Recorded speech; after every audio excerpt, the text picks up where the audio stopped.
বাংলাদেশ দল ২০০১ সালে জিম্বাবুয়ে সফর করেছিল, সেখানে ৩টে ওডিআই খেলেছে। ওই বছরেই জিম্বাবুয়ে বাংলাদেশে এসেছিল, সেবারও ৩টে ওডিআই খেলে। এই যে দুইটা সিরিজ, দুই সিরিজে বাংলাদেশ দল হোয়াইট ওয়াশ হয়েছিল, তার মানে ৬টা ওডিআইতেই বাংলাদেশ দল হেরে গিয়েছিল। এরপর বাংলাদেশ আর কখনোই জিম্বাবুয়ের বিপক্ষে হোয়াইট ওয়াশ হয়নি। ২৬ বছর হতে চলল, এর মধ্যে কখনোই জিম্বাবুয়ে বাংলাদেশকে হোয়াইট ওয়াশ করতে পারেননি। বাংলাদেশ দল জিম্বাবুয়ের এগেনস্টে ১২ বার ওডিআই সিরিজ জিতেছে, আর জিম্বাবুয়ে জিতেছে ৭ বার। সেখানেও বাংলাদেশ দল এগিয়ে আছে। সবচেয়ে বিস্ময়কর বিষয় হচ্ছে ২০১৪ থেকে ২০২১ এই লম্বা সময়ে জিম্বাবুয়ে কখনোই বাংলাদেশকে ওডিআইতে হারাতে পারেনি। ৫টা সিরিজ হয়েছে, ৫টাতেই তারা হোয়াইট ওয়াশ হয়েছে। মানে ৫টা সিরিজেই হোয়াইট ওয়াশ। ১৪ থেকে ২১ সাল পর্যন্ত তারা সবশেষ যে সিরিজটা হয়েছে সেখানে বাংলাদেশকে হারিয়েছে ২ বার। ২-১-এ তারা সিরিজ জিতেছে জিম্বাবুয়েতেই। আবারও ২৬ সালে এসে তারা কিন্তু ২টা ম্যাচ জিতে গেছে। এখন শঙ্কা হচ্ছে যে বাংলাদেশ দল কি আবারও হোয়াইট ওয়াশ হতে যাচ্ছে? এত বছর চলে গেছে, প্রায় ২৬ বছর তাদের বিপক্ষে বাংলাদেশ দল কখনোই হোয়াইট ওয়াশ হয়নি, কখনোই হয়নি। এত চেঞ্জ হয়েছে দল, বাংলাদেশ দল খারাপ করেছে, ভালো করেছে, ইনজুরির সংখ্যা, তারকারা ছিল না, তারপরেও হোয়াইট ওয়াশ হয়নি। কিন্তু এই দলটা, যে দলটাকে বলা হচ্ছে বাংলাদেশের সোনালী প্রজন্ম, ভালো করবে, বিশ্বকাপে ভালো করে ভালো খেলতে শিখেছে, সেই দলটা হোয়াইট ওয়াশ হবে? মানে এত বড় লজ্জায় ফেলবে বাংলাদেশ দলকে বা বাংলাদেশকে? হতেই পারে।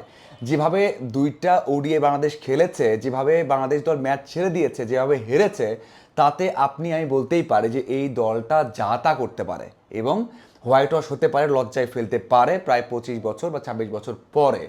জিম্বাবুয়ে দারুণ খেলেছে, তারা ১৪১ রান ডিফেন্ড করেছে, ২৪৭ করে সেটাও ডিফেন্ড করেছে। সেখানে মনে হচ্ছিল বাংলাদেশ জিতে যাচ্ছে, কারণ ১২০ বলে ১১০ দরকার, ৮৪ বলে ৭৯ দরকার, ২৪ বলে ২৭ দরকার, ৪৭ বলে ৪১ দরকার। সেই ম্যাচ বাংলাদেশ দল হেরে গেছে।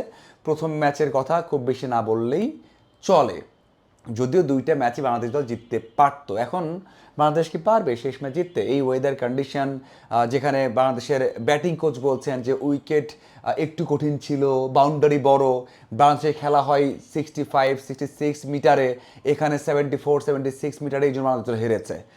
তামিম বলেছেন, মানে তানজিদ তামিম বলেছেন যে আসলে বাংলাদেশ দল ঠিক মতো ব্যাট করতে পারেনি, যেটা হেরে গেছে। অনেক রিজন আছে, হাস্যকর রিজন বলা হচ্ছে, কিন্তু বাংলাদেশ ভালো ক্রিকেট খেলছে না ভাই।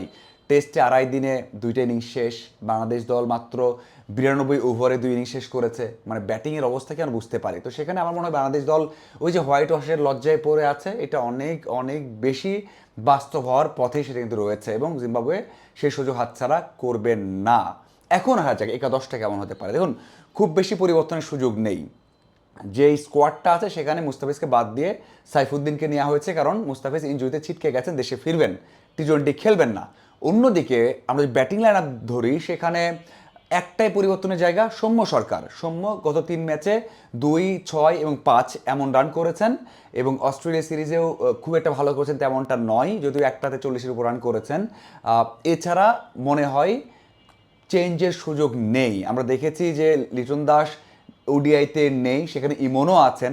এখন ইমনকে খেলানো হবে নাকি সাইফকে ব্যাক করানো হবে, মানে সাইফ হাসানকে ব্যাক করানো হবে, নাকি সৌম্যকেই খেলানো হবে, এটা বড় একটা কনসার্ন তৈরি হতে পারে।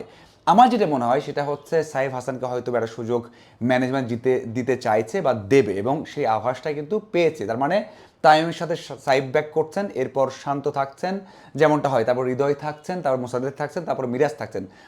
মোসাদ্দেক সবশেষ সিরিজ অস্ট্রেলিয়া এগেনস্টে দারুণ করেছেন, তাকে বাদ দেওয়ার প্রশ্ন আসে না, কারণ 2টা ম্যাচ তিনি অফ কালার ছিলেন। তারপরেও বাদের জায়গা একটাই, সেটা হচ্ছে ঋষাদের ব্যাটিংটা খুব খারাপ হয়েছে, এবং তার বোলিংটাও কিন্তু কাজে লাগছে না খুব একটা।